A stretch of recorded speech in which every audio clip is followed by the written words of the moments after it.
เขาพระวิหารถึงแล้วฝนตกด้วยดูสิเหมือนไปขึ้นในนั่นน่ะโอ้ไปปั่นจักรยานเนี่ยเขาไม่ทำไมเราไม่เอาจักรยานมากู้เดี๋ยวกว่าขับรถตามก็ได้ให้กู้โอ้ยมันขึ้นไม่พอกาแฟเราจะเป็นอะไรแล้วเราจะไม่กินกาแฟ กาแฟหมดแล้ว ก็ไม่คั่วใหม่ละคั่วกาแฟที่บ้าน อร่อยแล้ว ก็คั่วแบบไม่เค็มคั่วแบบปอดเปรี้ยวเลยสิแต่ว่าหอมนะหอมในแบบของมันไปกิน วันนี้เราไปไหนกันคะ ปากโมยแดง หนาวแอคทีฟมากตอนนี้6 โมงครึ่งกลางฝนตกฝนไม่ตก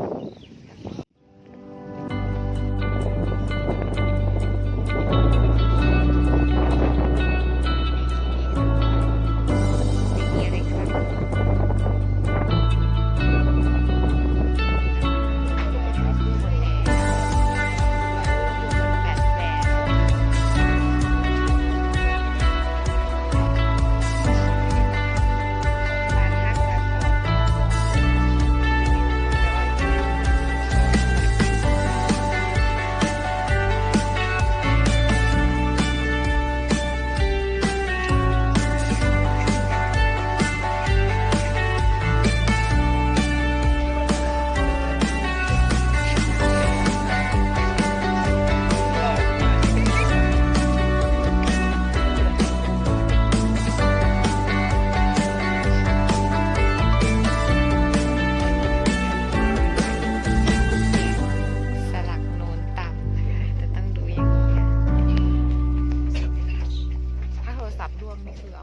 ก็คือไว้โทรศัพท์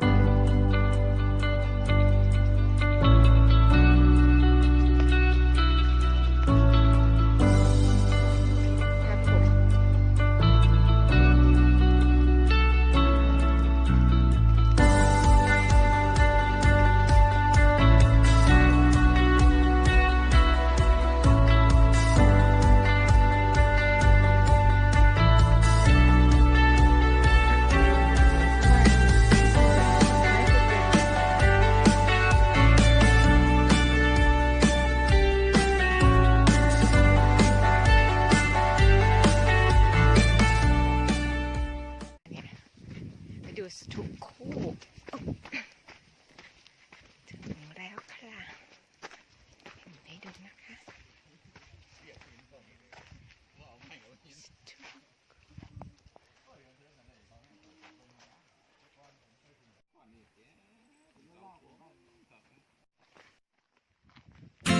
แคมโบเดียเลยนะจ๊ะอินเทอร์เน็ตก็เรียกอินเทอร์เน็ตแคมโบเดียนะจ๊ะ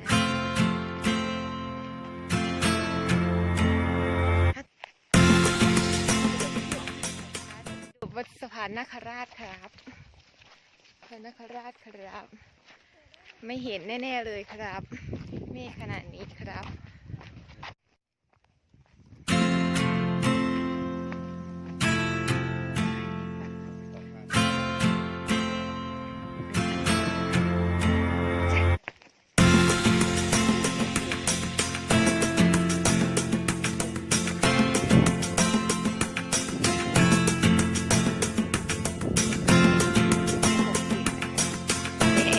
180จะขับได้ไหมล่ะ